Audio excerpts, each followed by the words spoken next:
এবার প্রয়োজন হলে প্রধানমন্ত্রীর বাড়ি ঘেরাও হবে, এমনই হুঁশিয়ারি দিয়েছেন রাজ্য তৃণমূল কংগ্রেসের যুবর নেত্রী, তার সঙ্গে সঙ্গে তৃণমূল কংগ্রেসের মুখপাত্র জয়া দত্ত। এদিন নদিয়ার রানাঘাট হাঁসখালি 1 নম্বর যে ব্লক, সেই ব্লকের তৃণমূল কংগ্রেস এবং আইএনটিটিউসির উদ্যোগে মহতী রক্তদান শিবির এবং তার সঙ্গে সঙ্গে স্বাস্থ্য শিবিরের আয়োজন করা হয়েছিল। একাধিক মানুষ, প্রায় 5 শতাধিকেরও বেশি মানুষ এই রক্তদান শিবির এবং তার সঙ্গে সঙ্গে এই স্বাস্থ্য পরীক্ষা শিবিরে অংশগ্রহণ করে। সেখানে উপস্থিত ছিলেন জয়া দত্ত, তার সঙ্গে সঙ্গে রাজ্যসভার সাংসদ এবং মতুয়া বাড়ির অন্যতম সংঘাধিপতি মমতা বালা ঠাকুর, রানাঘাট দক্ষিণ সাংগঠনিক জেলার তৃণমূল কংগ্রেসের সভাপতি দেবাশিস গাঙ্গুলি, আইএনটিটিউসির সভাপতি সনদ চক্রবর্তী সহ একাধিক কর্মী সমর্থকেরা।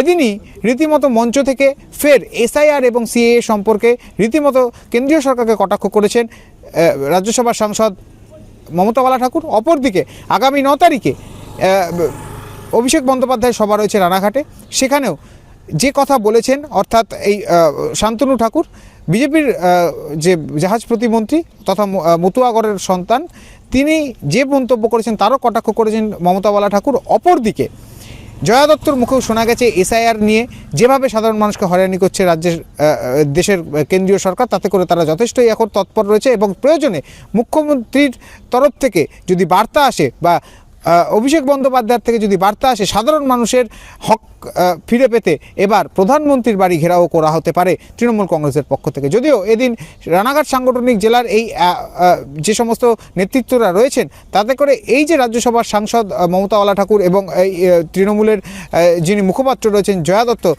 তারা যে মন্তব্য রেখেছেন তাতে করে যথেষ্টই তারা উদ্বুদ্ধ হয়েছে। মাননীয় মুখ্যমন্ত্রী মমতা বন্দ্যোপাধ্যায়, অভিষেক বন্দ্যোপাধ্যায় বারবার করে সেটাই বলছে। নির্বাচন কমিশনের কাছে 1 বার না 2-3 বার করে সেখানে আমরা গেছি তৃণমূল কংগ্রেসের পার্টি থেকে, যাতে এদের এই ভারতবর্ষে যেন ওরা থাকতে পারে। কিন্তু আমি বলবো যে যেটা আবার নির্বাচন কমিশন এটা বলছে যে একদিকে যে মাধ্যমিক পাস সার্টিফিকেট লাগবে, তাহলে তাদের কাছে আমার প্রশ্ন যে আমাদের ভারতবর্ষকে 100% সব লেখাপড়া জানে, আজও পর্যন্ত সেটা হয়নি।